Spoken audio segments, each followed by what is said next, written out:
ఆయనకి భవ్యమైన స్వాగతం పలకాల్సిందిగా కోరుతున్నాను. నమో నమో నమో నమో భారత్ మాతా కీ. నరేంద్ర మోడీ గారి నాయకత్వం, నరేంద్ర మోడీ గారి నాయకత్వం. మనందరి ప్రియతమ నేత ఇవాళ మన అనకాపల్లి ఎన్నికల ప్రచారానికి విచ్చేసిన మన ప్రియతమ నేత శ్రీ నరేంద్ర మోడీ గారికి స్వాగతం పలకవలసిందిగా మన మాజీ ముఖ్యమంత్రి వర్యులు, తెలుగుదేశం పార్టీ జాతీయ అధ్యక్షులు శ్రీ నారా చంద్రబాబు నాయుడు కోరుతున్నాను. ఆయన శాలువాతోనూ అలాగే మెమెంటోతోనూ సత్కరించాల్సిందిగా కోరుతున్నాను.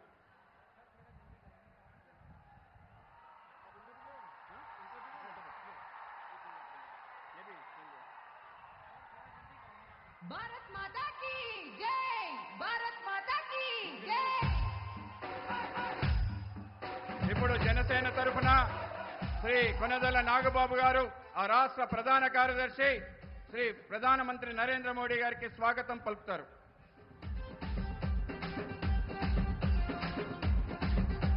అలాగే మన అనకాపల్లి పార్లమెంట్ సభ్యులు శ్రీ సీఎం రమేష్ గారు ప్రధానమంత్రికి మన ఏటి కొప్పాక టాయ్ ఏదైతే మన జిల్లాకి 1 డిస్ట్రిక్ట్ 1 టాయ్గా ఎన్నిక కాబడ్డ మనందరికీ ఇంట్లో అలరిస్తున్న ఏటి కొప్పాక బొమ్మల్ని, అలాగే అనకాపల్లి అంటే బెల్లం, బెల్లం అంటే అనకాపల్లి కనుక ఆ బెల్లం దిమ్మని అలాగే దుస్వాలతో సత్కరించాల్సిందిగా కోరుతున్నాను.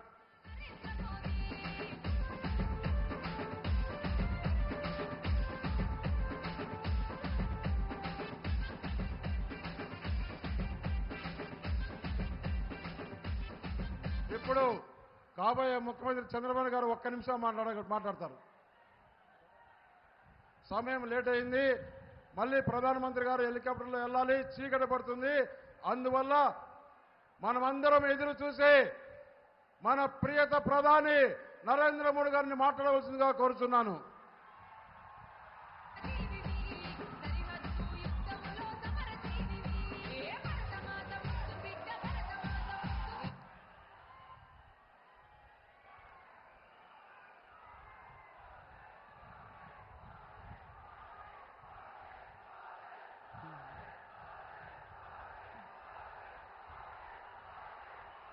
भारत माता की, भारत माता की జై.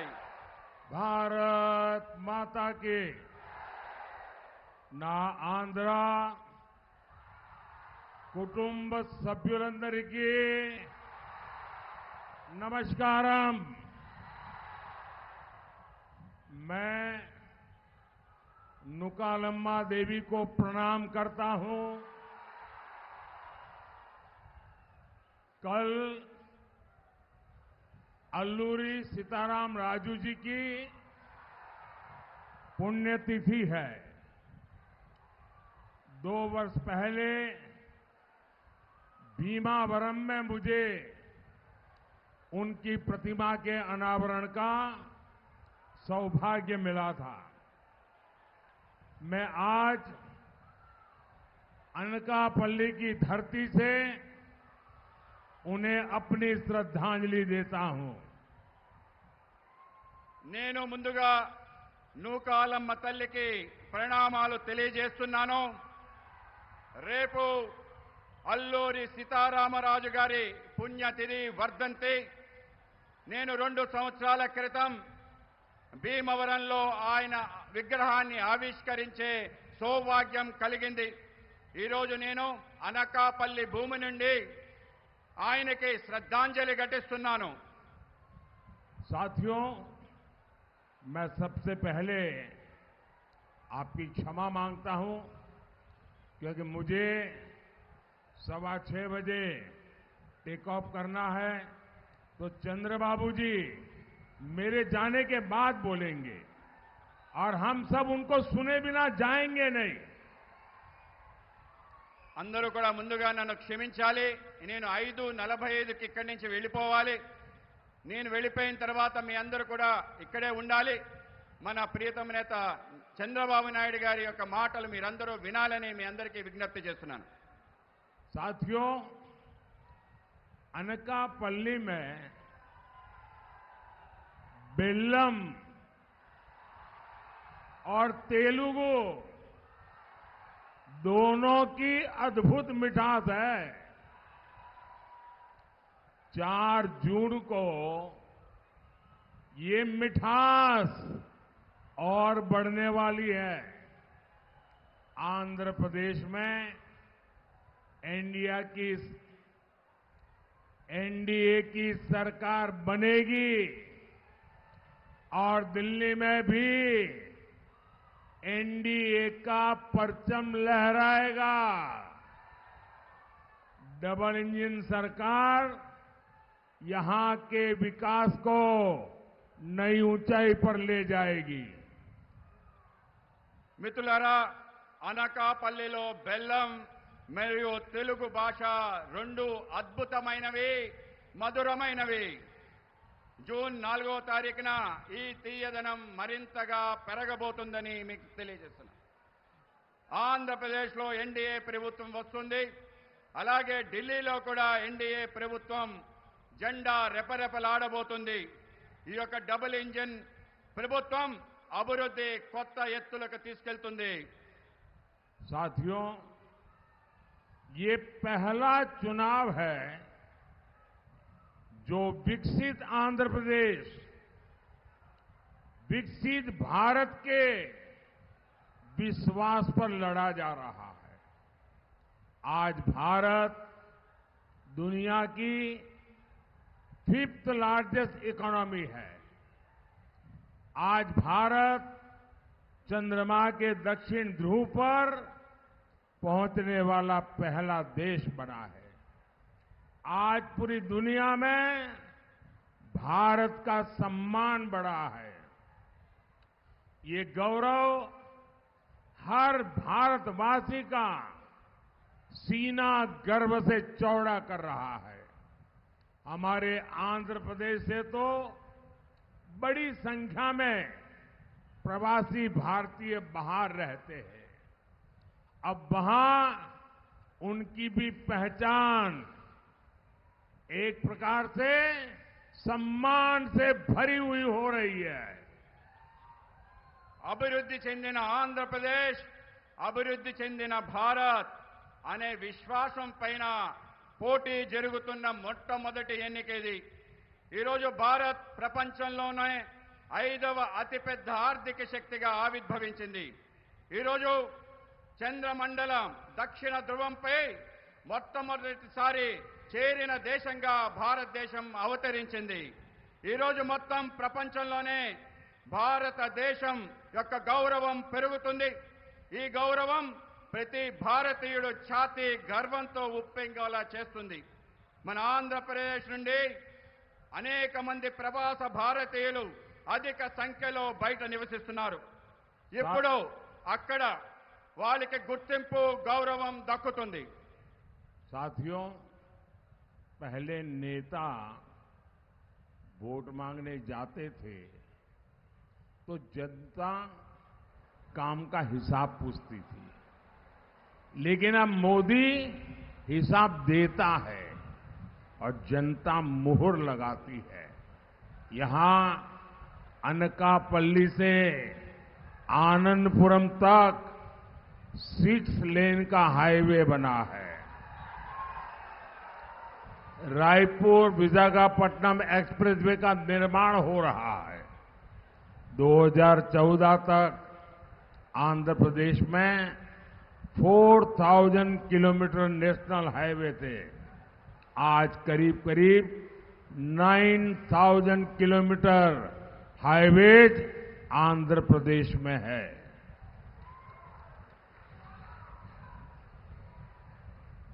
మిత్రులారా, ఇంతకు ముందు నాయకులు ఓట్లు అడిగితే ప్రజలు వాళ్ళని చేసిన పనుల యొక్క చిట్టా అడిగేవారు.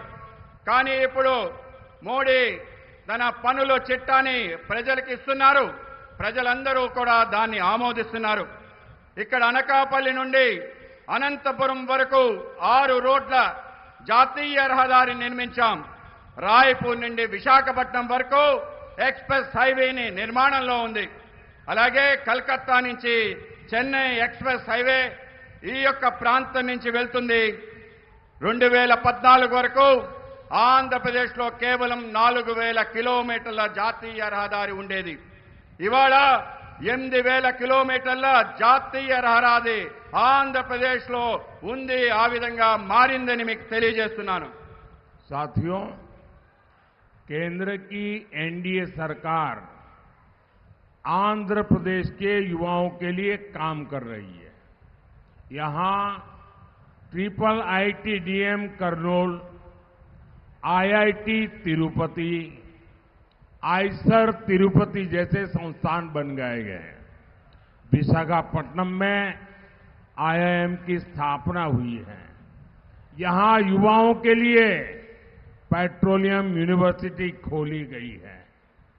पुदीमड़ाका में ग्रीन एनर्जी पार्क को भी मंजूरी दी गई है. नक्कापल्ली में बल्क ड्रग पार्क शुरू करने के लिए 1000 करोड़ की मदद दी गई है. इससे यहां निवेश बढ़ेगा और फार्मा सेक्टर में रोजगार पैदा होगा. మిత్రులారా, కేంద్రంలో ఉన్న ఎన్డీఏ ప్రభుత్వం ఆంధ్రప్రదేశ్ యువత కోసం పనిచేస్తుంది.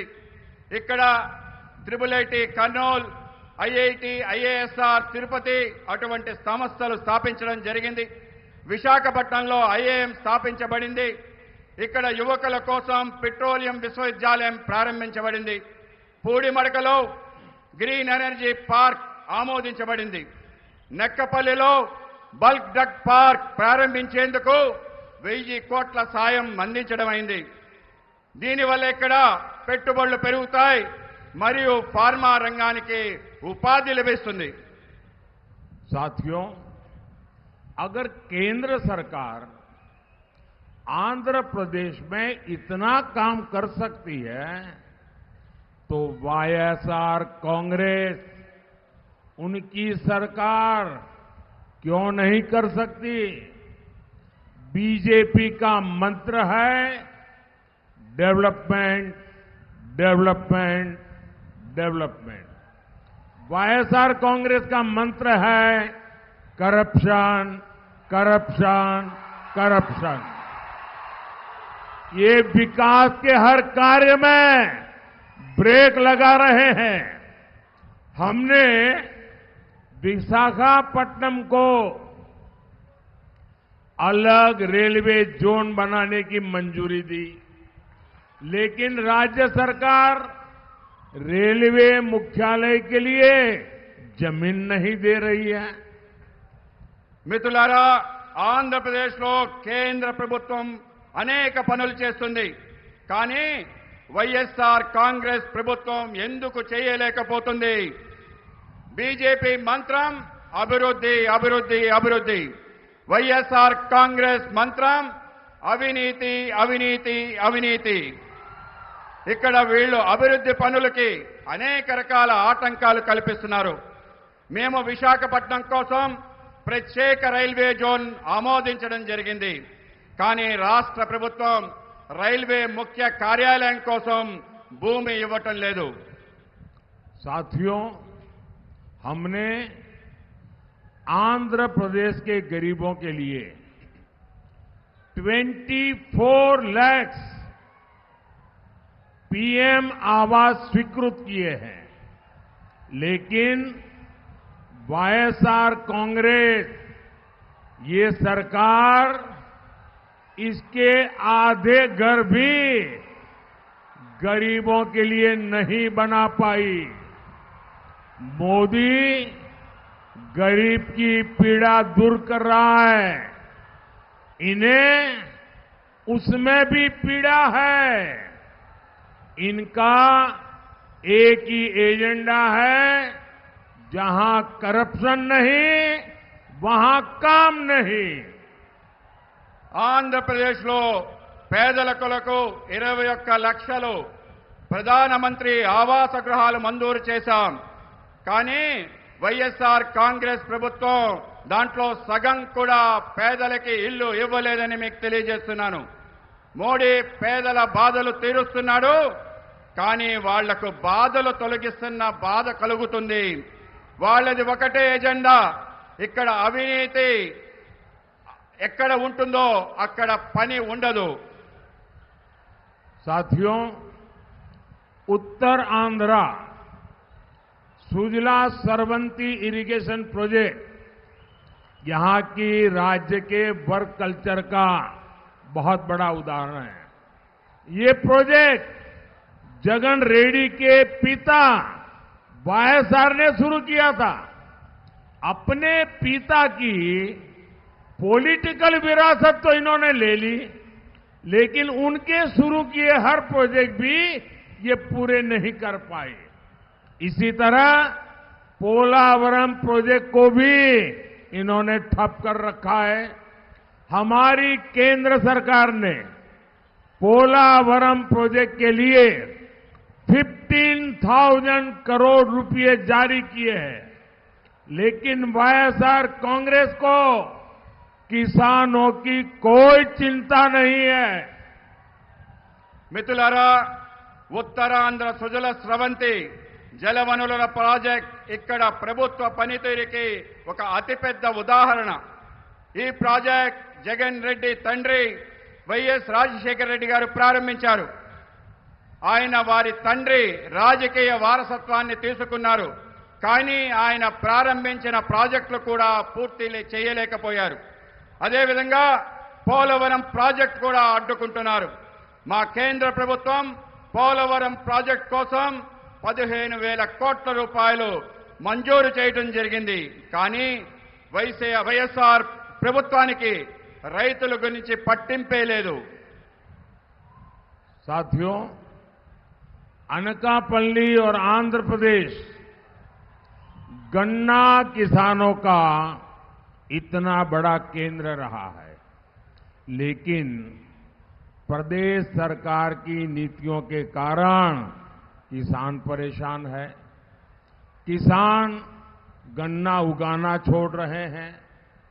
इस इलाके में अधिकांश चीनी मिलें बंद हो गई है. మిత్రులారా, అనకాపల్లి మరియు ఆంధ్రప్రదేశ్ చేరుకు రైతులకి చాలా పెద్ద కేంద్రంగా ఉంది. కానీ రాష్ట్ర ప్రభుత్వ విధానం వల్ల రైతులు ఆందోళన చెందుతున్నారు. రైతులు చెరుకు పంటను పండించడం మానుకుంటున్నారు. ఈ ప్రాంతంలో చాలా చక్కెర పరిశ్రమలు మూతపడ్డాయి. मैं आंध्र प्रदेश के किसानों को आश्वस्त करना चाहता हूं, डबल इंजन की सरकार में यहां गन्ना किसानों के जीवन की मिठास वापस लौटेगी. मोदी का मिशन है हमारे गन्ना किसान ऊर्जादाता भी बनेंगे. आज मोदी पेट्रोल में इथेनॉल ब्लेंडिंग बढ़वा रहा है. इससे देश में करीब 80,000 करोड़ रुपीस गन्ना किसानों को मिले हैं. इसका बहुत बड़ा लाभ गन्ना किसानों को हो रहा है. నేను ఆంధ్రప్రదేశ్ రైతులకు హామీ ఇవ్వాలనుకుంటున్నాను. మా డబుల్ ఇంజిన్ ప్రభుత్వంతో చెరుకు రైతుల జీవితాల్లో తిరిగి మాధుర్యం తీసుకొస్తానని అంటున్నాను. మన చెరుకు రైతులు కూడా శక్తి దాతలుగా మారాలనేదే మోడీ లక్ష్యం. ఈరోజు మోడీ గారు పెట్రోల్లో ఇథనాల్ కలపడాన్ని ప్రోత్సహిస్తున్నారు. దీనివల్ల దేశంలోనే దాదాపు 8,000 కోట్ల రూపాయలు చెరుకు రైతులకు అందుతున్నాయి. దాంతో చెరుకు రైతులు భారీగా లబ్ధి పొందుతున్నారు. साथियों, एनडीए सरकार ने ही पहली बार हमारे फिशरमैन की भी चिंता की है. हमने फिशरीज सेक्टर के लिए अलग मंत्रालय शुरू किया. हमने फिशरमैन को किसान क्रेडिट कार्ड की सुविधा दी. बीजेपी ने अपने संकल्प पत्र में गारंटी दी है कि फिशरीज सेक्टर से जुड़े भाई बहनों के लिए बीमा कवरेज बढ़ाया जाएगा। हम फिशरीज से जुड़े प्रोडक्शन और प्रोसेसिंग क्लस्टर भी बढ़ाएंगे। हम फिशरमैन की आय बढ़ाने के लिए ऑर्गेनिक सीवीड की खेती को भी बढ़ावा देंगे। మిత్రులారా, ఎన్డీఏ ప్రభుత్వం తొలిసారిగా మత్స్యకారుల కోసం ఆలోచించింది. మేము మత్స్యకార రంగాని కోసం ప్రత్యేకమైన మంత్రిత్వ శాఖని ప్రారంభించాం. మేము మత్స్యకారులకు కిసాన్ క్రెడిట్ కార్డ్ సౌకర్యాన్ని కల్పించాం. మత్స్యకార రంగంలో అనుబంధం ఉన్న మత్స్యకార సోదరమణులకు బీమా పరిధిని పెంచాం. బీజేపీ మేనిఫెస్టోలో మోడీ గ్యారంటీలో హామీ ఇచ్చాం. మేము మత్స్యకార రంగానికి అనుబంధం ఉన్న ఉత్పత్తి మరియు ప్రాసెసింగ్ క్లస్టర్ను సృష్టిస్తున్నాం. మేము మత్స్యకారుల ఆదాయం పెంచేందుకు సేంద్రియ సీవీడ్ సాగును కూడా ప్రోత్సహిస్తున్నాం. साथियों, आज आंध्र प्रदेश के लोग कह रहे हैं कांग्रेस गई, वाईएसआर कांग्रेस आई, लेकिन फायदा कुछ नहीं हुआ। कांग्रेस हो या वाईएसआर कांग्रेस, दोनों की एक ही पहचान है। इनकी पहचान है बेलगाम भ्रष्टाचार। इनकी पहचान है माफिया राज।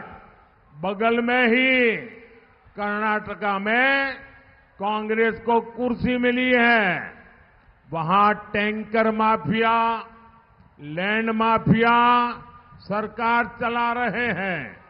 यहां आंध्र प्रदेश में भी सैंड माफिया, लैंड माफिया और शराब माफिया का राज चल रहा है। आपको इस लूट से आंध्र प्रदेश को मुक्त कराने के लिए एनडीए की सरकार चुननी है। మిత్రులారా, ఈరోజు ఏపీ ప్రజలు అంటున్నారు కాంగ్రెస్ పోయింది, వైఎస్ఆర్ కాంగ్రెస్ వచ్చింది, అయినా ఏమీ ప్రయోజనం లేదని. కాంగ్రెస్ అయినా వైఎస్ఆర్ కాంగ్రెస్ అయినా ఇద్దరికి ఒకటే గుర్తింపు. వాళ్ళ గుర్తింపు హద్దులు లేని అవినీతి. వాళ్ళ గుర్తింపు మాఫియా రాజ్యం. మన పక్క ఉన్న కర్ణాటకలో కాంగ్రెస్ సీటేసి కూర్చుంది. అక్కడ ట్యాంకర్ మాఫియా, భూ మాఫియాతో ప్రభుత్వాన్ని నడుపుతున్నారు. ఇక్కడ ఏపీలో కూడా ఇసుక మాఫియా, భూ మాఫియా, మద్యం మాఫియాతో రాజ్యం నడుపుతున్నారు. ఈ దోపిడీ నుంచి ఆంధ్రప్రదేశ్ని విముక్తి చేసేందుకు మీరు ఎన్డీఏ ప్రభుత్వాన్ని ఎన్నుకోవాలి. साथियों, कांग्रेस और वाईएसआर कांग्रेस दोनों ने तुष्टीकरण की राजनीति से आंध्र प्रदेश की संस्कृति को बहुत नुकसान पहुंचाया है। कांग्रेस ने तो अयोध्या में राम मंदिर का खुला बहिष्कार किया था। आज आंध्र प्रदेश में मंदिरों को नुकसान पहुंचाया जा रहा है। मैं आपको विश्वास दिलाता हूं, एनडीए सरकार आएगी और आंध्र प्रदेश की संस्कृति पर हो रहे हमलों पर भी लगाम लगाएगी। మిత్రులారా, కాంగ్రెస్ మరియు వైఎస్ఆర్ కాంగ్రెస్ రెండు కూడా సంతుష్టీకరణ రాజకీయాల కారణంగా ఆంధ్రప్రదేశ్ సంస్కృతిపై పెద్ద ఎత్తున నష్టం చేకూరుతుంది. కాంగ్రెస్ అయోధ్యలో రామమందిర ఆహ్వానాన్ని బహిరంగంగా తిరస్కరించింది. ఆంధ్రప్రదేశ్లో దేవాలయాలపై దాడులు జరుగుతున్నాయి. మీకు నేను విశ్వాసాన్ని కలిగిస్తున్నాను, ఎన్డీఏ ప్రభుత్వం వస్తుంది. ఆంధ్రప్రదేశ్ సంస్కృతిపై జరుగుతున్న దాడులు పూర్తి స్థాయిలో ఆపుతామని హామీ ఇస్తున్నాను. साथियों, 13 मई को आपका वोट देश और आंध्र प्रदेश का भविष्य तय करेगा। अनकापल्ली से NDA candidate Shri CM Ramesh, Visakhapatnam से श्री मुथुकुमिल्ली भारत जी, अरकू से श्रीमती कोथापल्ली गीता जी और विजयनगरम से श्री कली शेट्टी अप्पल नायडू जी, उनको भारी वोटों से जीता करके दिल्ली भेजिए।